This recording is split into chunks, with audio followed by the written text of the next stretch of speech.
Imagine you're sitting at your kitchen table late at night. Your laptop is open. You've got your bank accounts, investment apps, maybe even your mortgage balance pulled up. You start adding everything together. Savings, 401ks, investments, maybe your car. Then subtract your debts, student loans, credit cards, mortgage, and finally, you get the number, your net worth. Let's say that number comes out to $250,000. Now here's the question almost nobody can answer clearly. Is that good? Like, are you doing well financially? Are you behind? Are you average? Because $250,000 sounds like a lot of money. But in modern America, it might mean something very different than most people think. And that's exactly what we're breaking down today. Introduction. My name is Zach, and I spend way too much time thinking about how people actually build wealth in the real world. If you're someone who works hard, tries to save and invest, but still wonders if you're actually making progress financially, make sure to hit the subscribe button and give this video a thumbs up if this helps you out. Because today, we're talking about something most people misunderstand. What $250,000 in net worth really means in 2026 America. Not what social media says, not what influencers claim, but what the numbers actually show.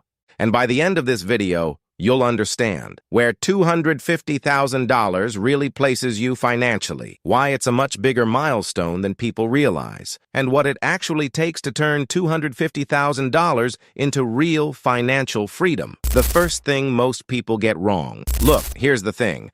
Most people judge wealth based on income, but income is not wealth. You can make $200,000 per year and still be broke. You can make $60,000 per year and quietly build a six-figure net worth. Wealth is measured by net worth, which is simply everything you own minus everything you owe. Savings, investments, property, minus debt. That number tells the real story, and here's where it gets interesting, where $250,000 actually places you. According to data from the Federal Reserve, the median net worth for American households is around $192,000. Median means half the country has less, half has more. So if you have $250,000, you're already above the middle. But that's not the whole story, because age matters. Let's break it down. In your 20s, the median net worth is roughly $10,000 to $15,000. In your 30s, it rises to around $45,000 to $90,000. In your 40s, the median climbs to roughly $160,000. So if you're sitting at $250,000 in your 30s, you're doing extremely well. Even in your 40s,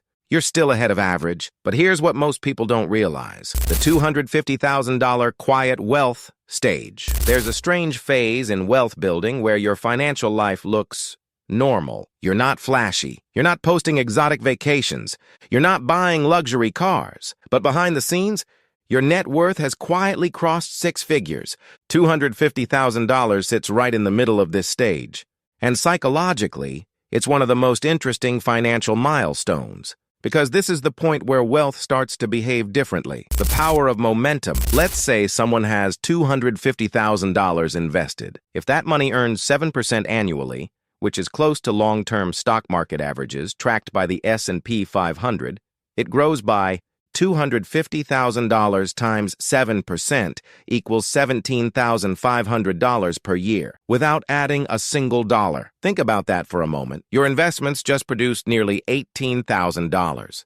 That's more than many people save in an entire year. Now imagine the person also invests $1,000 per month. That's another $12,000 per year. Total wealth growth becomes $29,500 annually. And suddenly something powerful happens. Your money is now doing almost half the work. This is where it gets really interesting. The jump from $0 to $250,000 is brutally hard. But the jump from $250,000 to $1 million is dramatically easier. Why?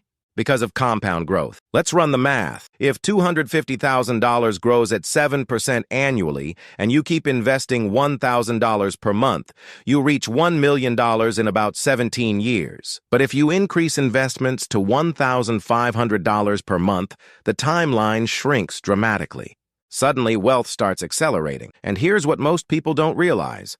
Momentum changes everything. But there's a catch. Now, you might be thinking, okay, Zach, $250,000 sounds good, but it still doesn't feel like much. And honestly, that feeling is understandable, because wealth is heavily influenced by where you live. In expensive cities like San Francisco or New York City, $250,000 might not feel like wealth at all. It might just feel like a modest retirement account. But that's the psychological trap.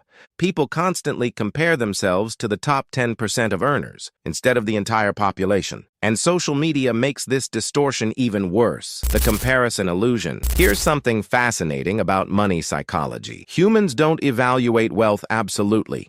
We evaluate it relatively, meaning your brain doesn't ask, how much do I have? It asks, how much do I have compared to others? And if your social circle includes high earners, entrepreneurs, or investors, your perception of normal wealth becomes distorted. But statistically speaking, $250,000 is already a huge achievement, and yet most people with this net worth don't feel wealthy. The real meaning of $250,000. Here's what $250,000 actually represents.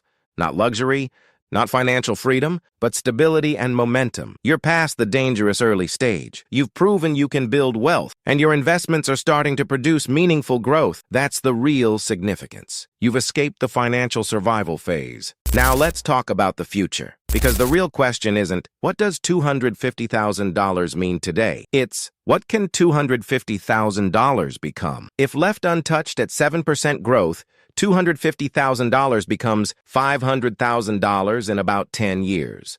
$1 million in about 20 years, without adding anything. But most people keep investing, which means the timeline shrinks dramatically. This is the moment where wealth shifts from effort-driven to momentum-driven. Actionable steps to reach $250,000 faster. If you're not there yet, here's what matters most. Step 1. Focus on your first $100,000. That's the hardest milestone. Everything after gets easier. Step 2. Automate investing. Automatic contributions remove emotion. And emotion is the enemy of long-term investing. Step 3. Avoid lifestyle inflation. Raises should increase investments, not expenses. This single habit separates wealth builders from everyone else. Step 4. Track net worth yearly, not daily, not weekly. Yearly tracking keeps the focus on long-term growth, a story that explains everything. I once spoke with someone who had quietly built a $280,000 net worth by age 34. He felt behind. Why? Because several of his friends were tech founders worth millions. But when we looked at the actual numbers, he had already built more wealth than the majority of people his age. And here's what happened next. He kept investing, stayed consistent, avoided lifestyle creep. 7 years later, his net worth crossed $900,000. Nothing dramatic changed, just time, consistency, and compound growth. Final thought, $250,000 in net worth isn't the finish line, but it's a powerful turning point. It means you've survived the hardest phase of building wealth. You've created momentum. And if you stay consistent, your future wealth will grow faster than you expect, because once compound growth takes over, money starts working harder than you do. If this video helped you understand wealth differently, make sure to subscribe, because in the next video, we're breaking down the 5 income levels that completely change your financial life. And trust me, the last one surprises almost everyone.